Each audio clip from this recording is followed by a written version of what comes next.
My name is Enrica. I've been here in Sadhguru Gurukulam Sanskriti.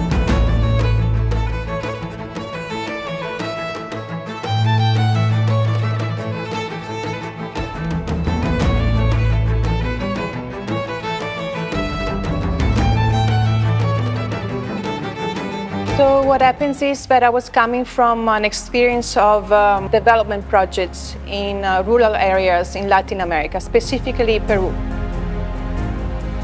So there I was working with children and mothers. So I've seen that we were providing education, clothing, food, assistance, psychological assistance, medical assistance, but still there were some vicious circles established by patterns within the family that we were not able to break in spite of all the efforts. So I knew that there was a need for something else beyond all the basic necessities. The journey with Isha Foundation started in 2017 when I went for the Kailash Yatra.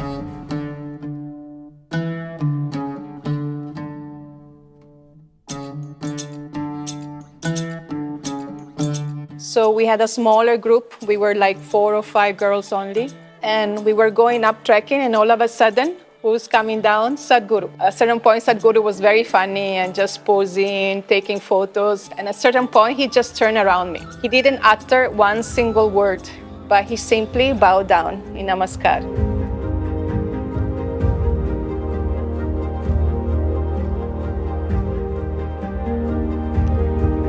I just felt that he knew me through those that gaze, which I could not see because the glasses were there, but I knew he knew my past life, my present, and my future also.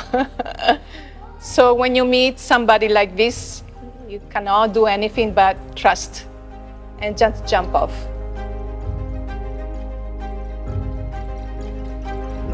So after a few months, I just came back to the ashram. I got to know about Hatha yoga teacher training. So I was doing yoga for the first time. It was so intense, and just now even my eyes start tearing.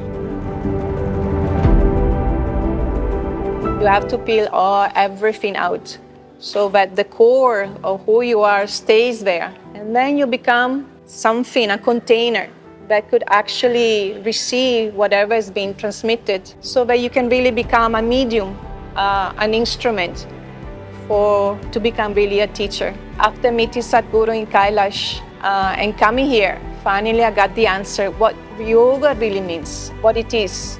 And that I understood that was the instrument that I was looking for. So in one communications, there was this announcement that they were looking for somebody in Sanskriti. Actually, all of a sudden, I remember why I became a teacher, because I wanted to teach children. That was my main goal. So I applied.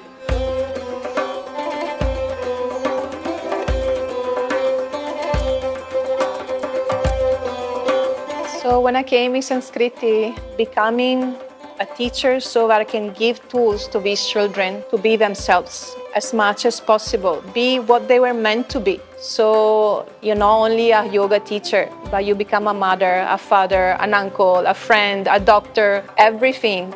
Everything that we learn in Hatha yoga teacher training, it's applied daily here in Sanskriti.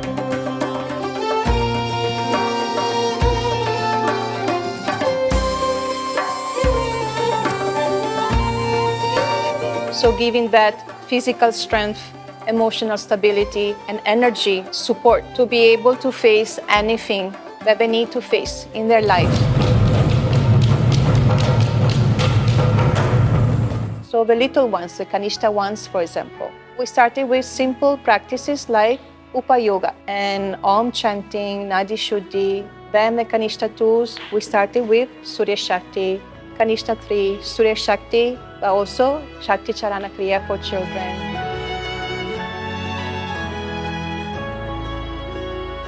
I remember my first experience during my first month, and one little girl comes with tears in her eyes, like clasping her knee. Akka, you forced me to do yoga.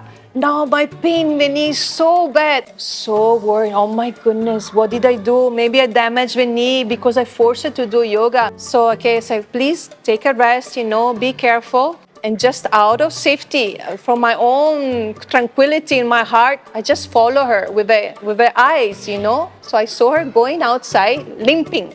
And then I see her reaching the playground and she started running. I said, oh my gosh, you're really a masterpiece. Huh? She was such a perfect actress. Tears, limping, and everything was there.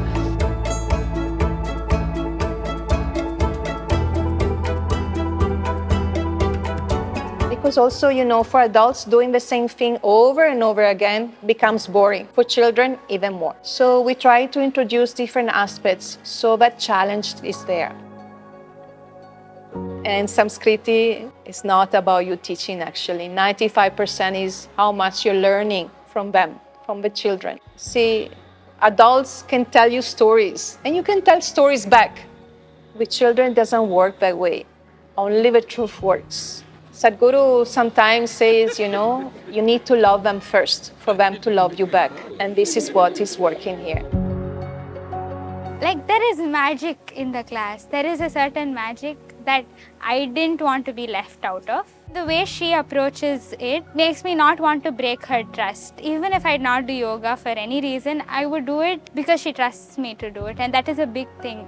So you need also to have that patience and wait with them until the next step, the next term, the next year, that maturity, that consciousness, that ownership is fully there. And then just by themselves, they turn around and really they are beautiful lotus flowers.